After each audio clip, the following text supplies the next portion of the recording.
తాలింపు, ఆనియన్స్, ఉల్లిపాయ, కరివేపాకు. ఇవి క్యాప్సికమ్ కాదు, పచ్చిమిరపకాయలు. అంతేగా.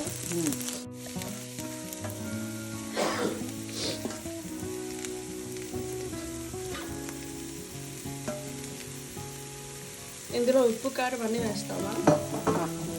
కారం వేయను, ఇంకా పచ్చిమిరపకాయలు ఉన్నాయి కదా, కారం వేయను, ఉప్పు వేస్తాను సరిపడా. ఇక కూర మగ్గబెట్టుకోవడం అంతే. దీన్ని కాయల్లో కూర్చుకోవడం.